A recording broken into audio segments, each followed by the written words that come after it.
안녕하세요 여러분, 미국 주식으로 올인하여 부자되게 매주 오릅니다. 오늘의 미국 증시 시황 분석 보도록 하겠습니다. 현재 오미크론의 영향에도 리오프닝주가 큰 반등 흐름이 나왔다라고 보시면 되고, 오미크론 관련해서 어제 시황전 영상에서도 제가 얘기를 드렸지만 집단 면역을 일으키면서 코로나19를 종식시킬 수 있다. 현재 오미크론의 증상이 가볍기 때문에 부스터샷 효과를 누릴 수 있다라고 생각이 되는데, 관련해서 얘기를 해보도록 하겠으며, 루시드 주식 차트와 그리고 델타, 보잉, 그리고 중국 주식들이 왜 하락이 나왔는지 관련해서 보도록 하겠습니다.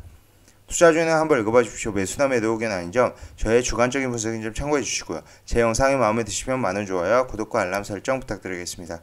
비주얼 멤버십 혜택 정리해 드립니다. 열성팬 술 한잔, 특급팬 이렇게 운영을 하고 있으니 관심 있게 봐주시고요. 열성팬 이상 가입해 주시면 여러분들의 주식을 하는 데 있어서 큰 도움이 되시지 않을까라고 생각을 하고 있습니다.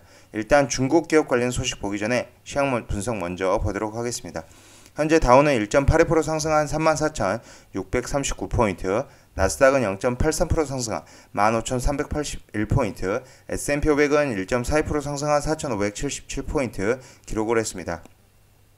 미국에서 오미크론 확진자가 추가로 나왔다는 소식에도 주가는 반등하는 흐름을 보여주었고요. 미네소타주 보건부는 최근 뉴욕시를 방문한 적이 있는 성인 남성 주민의 검체에서 오미크론의 변이가 발견했다라는 소식을 밝혔습니다. 이 남성은 코로나19 백신 접종을 마쳤지만 경미한 증상을 보여 24일 검사를 받은 결과 오미크론 변이 감염자로 판정이 됐다. 지금 얘기가 나오고 있지만 경미한 증상이다. 오미크론의 증상이 그렇게 심하지 않다라고 보시면 되고, 이제는 더는 증상을 겪지 않는 것으로 알려졌다라고 얘기를 하고 있습니다. 하지만 이럼에도 불구하고 바이든 행정부는 그러니까 미국 내로 입국하는 여행객에 대해 규정을 강화하는 등 새로운 방역 지침을 발표를 했습니다. 미국에 입국하는 사람은 앞으로 비행기 탑승 24시간 전까지 코로나19 검사를 받아야 되고, 원래 기존의 해외 입국 기준으로는 72시간이었으나 72시간보다는 24시간으로 이제 시간을 좀 더 당겼다라고 보시면 되고, 또 모든 영내 항공편과 공공시설에서는 마스크 의무화 규정을 내년 3월 18일까지로 연장하기로 했다라고 보시면 됩니다. 유럽 질병예방통제센터는 오미크론이 몇 달 이내 영내에서 코로나19 감염의 절반 이상을 차지할 수 있다고 밝혔지만, 오히려 저는 큰 걱정이 없다고 생각이 되고, 현재 오미크론 변이의 전파력, 심각성, 면역 회피에 대한 증거는 매우 불확실하지만 남아프리카 공화국에서 나온 예비자료는 오미크론 변이가 델타 변이보다 전파력이 더 클 수도 있다는 점을 시사한다며 이같이 진단을 했습니다. 오미크론 변이 우려에 전날 크게 하락했던 여행과 항공 레저 관련주들이 큰 폭의 반등을 보였습니다.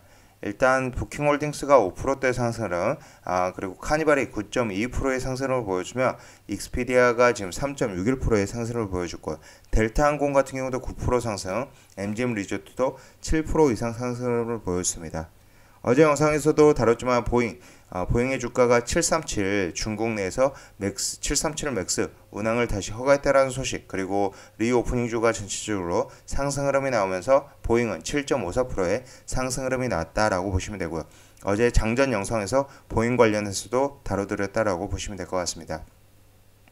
특히나 이제 파이낸셜, 핀테크 관련해서 비자는 4.28%, 마스터카드 4.54%, 페이팔이 4.37%의 상승 흐름, 드디어 이제 파이낸셜 부분에서 반등 흐름이 나왔고요. 지금 애플의 주가는 애플이 부품 공급 업체들의 이변 연휴 아이폰 13의 수요가 예상보다 둔화했다라고 통보를 했다라고 외신이 보도하면서 0.61% 하락이 나왔고, 엔비디아 같은 경우는 지금 2.2% 상승으로 나왔는데, 엔비디아 주가는 장 막판 미 연방거래위원회 FTC가 암 인수에 대한 반독점 소송을 제기했다라는 소식에도 2% 이상 상승 흐름이 나왔습니다. 어제 전체적으로 이제 빅테크 관련 마이크로소프트, 애플, 넷플릭스, 페이스북, 아마존, 테슬라 등이 하락 흐름이 나왔지만, 그래도 나스닥은 상승 흐름이 나왔다라고 보시면 되고, 특히나 이제 저도 아마존을 이제 추가적으로 이제 매수를 하려고 지금 계획하고 있는데, 아마존이 지금 계속적으로 증권과 목표가가 상향이 되고 있습니다. 어제 UBS 목표가를 4,700달러로 아마존에 대해서 올린다라고 얘기를 했고요. 아마존은 현재 3,437달러에 위치를 하고 있다. 저는 내년까지는 무난히 아마존이 박스권을 돌파를 하면서, 지금 현재 박스권에서 이제 돌파를 하지 못하고 계속적으로 내려오는 모습을 보여주고 있는데, 이 박스권을 돌파를 하면서 4,000불 이상에 도달하지 않을까라고 생각이 됩니다.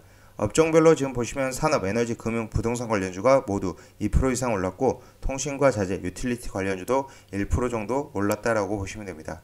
어제 경제지표 관련해서 지금 현재 주간 신규 실업 추상 건수를 보면 기존의 24만 건에서 22만 2천 건으로 예측치보다 낮게 나왔으며 지난달보다는 이제 어찌되었건 높게 나왔지만 계속적으로 이제 고용은 좋아지고 있다라고 보시면 되고요. 그러면 어제 추가적으로 이제 니오 주식 큰 폭의 하락 흐름이 있었습니다. 중국 주식 전체적으로 큰 폭의 하락 흐름이 있었는데 마이너스 5.51%. 이 마지막 거의 장중에 11%대 이상 하락이 나오면서 지지라인을 테스트했다라고 보시면 되는데 이 지지라인을 테스트하고 올라온 모습을 보여주고 있습니다. 왜 중국 주식들이 빠졌는지 관련해서 보도록 하겠습니다. 현재 미국 당국이 중국 기업을 증권시장에서 퇴출시키는데 속도를 내고 있다. 2일 AFC 통신과 블룸버그 통신에 따르면 SEC 미 증권거래위원회는 증권거래소에 상장된 외국계 기업이 정부의 소유 또는 지배인지 정보를 의무화했다면서 이를 따르지 않을 경우 기업은 상장 폐지될 수 있다라고 규정을 공개했습니다. 이런 영향으로 이제 주식이 하락했을 때는 오히려 줍줍할 수 있는 타이밍이라고 생각이 되고요. 하지만 중국 주식은 뭐 문제가 있기 때문에 좋아하지 않으신 분들은 투자하지 않아도 되지만 저는 중국 주식 중에 반도체 그리고 5G, 전기차는 문제없다. 전기차 3대장은 문제없다라고 생각이 되고 이런 이제 상장 폐지 가능성은 의무화를 했기 때문에 따르면 상장 폐지가 되지 않는다라고 보시면 되고 상장 폐지 가능성은 거의 뭐 1% 이하로 낮지 않을까라고 생각이 됩니다. 이런 영향으로 이제 중국 관련주들이 하락이 나왔다. 니오도 장중에 마이너스 11%가 넘는 하락 흐름이 나왔으며 그래도 이제 지지라인을 체크를 하고 올라왔다라고 보시면 되고 이날 공개된 규정에서 감독 당국이 상장 폐지 대상 기업을 어떻게 가려낼 것인지와 미준수 기업을 거래소에서 쫓아내는 절차를 담았다라고 블룸버그는 전했으며 지난해 미국 하원은 자국 회계 기준에 맞춰 감리를 받지 않은 중국 기업을 증권시장에서 퇴출할 수 있도록 하는 법안을 통과시킨 바가 있습니다. 하지만 결국 이런 것은 따르면 문제가 되지 않기 때문에 안 따랐을 시에 문제가 되지만 따를 것으로 생각이 되고 큰 문제는 상장 폐지에 대한 걱정은 없다라고 생각이 됩니다. 어제 전체적으로 상황 굉장히 좋으면서 특히나 SPXL 3배 S&P 500의 3배 레버리지가 4.45% 상승을 보여주었고요. 그 다음 SOXL 0.14% 소폭 상승, FNGU, BULZ가 3%대 상승, TNA가 8.1% 상승을 보여줬습니다. BNK와 FS도 큰 폭의 8%대 상승을 보여주었다라고 보시면 되고요. 현재 리오프닝주가 전체적으로 좋은 흐름, 델타가 9%대, 보잉 7%, 그럼 카니발, 노르웨이전이 9%, 7%의 상승을 보여주었다라고 보시면 됩니다. 현재 테슬라 관련해서 이제 테슬라는 잠깐 쉬어가는 상황이고요. 페이팔이 4%대 반등 흐름, 구글은 1.36%에 구글은 빠져도 크게 빠지지 않고 계속적으로 우상향하는 모습을 보여주고 있고요. EV 섹터에서는 GM 제너럴 모터스만 5%대 상승은 포드 1.48%의 상승 흐름을 보였다라고 보시면 됩니다. 루시드 관련해서 차트를 보면 현재 루시드가 지금 차트를 한번 보도록 하겠습니다. 루시드 지금 21선에 굉장히 걸쳐있는 모습 50불 선이 붕괴가 되었고 일단 48불 선에 위치를 하고 있으며 일단은 락업 해제일도 얼마 남지 않았기 때문에 일단은 투자 신규 진입에는 주의를 해야 된다라고 생각이 되고요. 일단 21선과 이 121선의 간격이 이격도가 굉장히 큰 상황이기 때문에 좀 주의를 해야 된다라고 생각이 되고 현재 RSI는 55.05 CCI는 7.81로 지금 보시면 될 것 같습니다. 추가적으로 이제 어제 보잉의 상승 흐름 나왔는데 본격적인 상승 흐름을 보여주지 않을까라고 계속적으로 얘기를 드리고 있고요. 드디어 200불 선에 다시 올라왔다. RSI가 42.66, CCI가 마이너스 101.57로 이렇게 CCI 기준으로 우물 형태를 만들고 나서는 계속적인 상향 흐름이 나온다. 이 우물 형태를 벗어나고 나서는 지금 상향 흐름이 나온다라고 보시면 되고 이렇게 CCI 우물 형태를 보여줬을 때 단기간의 상승 흐름 또 이번에 보시면 우물 형태 이후에 단기간의 상승 흐름을 보여줄 수 있다라고 생각이 되고 일단은 이 이평선 라인들이 정배열로 돌아서야 된다라고 생각이 됩니다. 지금 현재 단기적으로 봤을 때는 120일선 위까지는 220불까지는 상승 흐름이 나올 수 있다라고 생각이 되고 일단 오미크론의 상황을 좀 더 봐야 되겠지만 반등 흐름이 시작되지 않았나라고 생각이 됩니다. 현재 그로스스탁 관련해서 이제 셀스포스닷컴 3.86%, 로블록스도 3%대 상승을 보여주었으며 퓨얼셀 에너지도 2%대 상승을 보여주었고요. 반도체 섹터에서는 이제 ASML이 하락 흐름 나왔지만 엔비디아, AMD, 퀄컴, 인텔 등 상승 흐름을 보여주었습니다. 차이나 스탁 마찬가지로 샤오퐁도 이 중국 주식 관련 이 영향으로 인해서 하락 흐름이 나왔다라고 보시면 되고요. 재생에너지 섹터 이제 전반적으로 나쁘지 않았다. 그리고 EV 차징 배터리에서는 블링크 차징이 1.65% 상승 흐름이 나왔다라고 보시면 됩니다. 어제 추가적으로 이제 SLX를 관련해서 보면 SLX 현재 RSI는 대략적으로 55.21이고 이 CCI 기준으로 마이너스 38.62 점점 이 CCI가 하락 흐름이 나오고 있으며 이 우물 형태를 곧 만들 수 있을 것으로 생각이 됩니다. 이 CCI 기준으로 우물 형태를 만드는지 계속적으로 제가 체크를 해서 별도로 시황 분석 영상이나 텔레그램 비공개 채널 그 다음에 10편 이상 게시판을 통해서 알려드릴 예정이고요. FNGO 같은 경우는 대략적으로 현재 120선에서 반등 흐름이 나왔으며 RSI가 39.16, CCI가 마이너스 210.83에 위치하고 있습니다. FNGO는 현재 시점에서 매수를 해도 나쁘지 않다라고 생각이 되고요.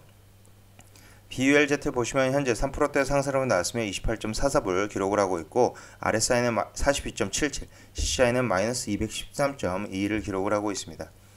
BNKU FS 큰 폭의 상승으로 나왔는데 지금 현재 다시 120선 위로 올라왔다. 증시가 좀 더 안정이 될 때까지는 이제 추가적으로 이제 매수는 하지 않을 예정이며 오히려 가지고 있는 물량을 좀 더 매도를 하고 다른 종목을 살 계획인데 현재 BNKU는 RSI가 43.15, CCI가 마이너스 111.2에 위치를 하고 있다고 보시면 될 것 같습니다.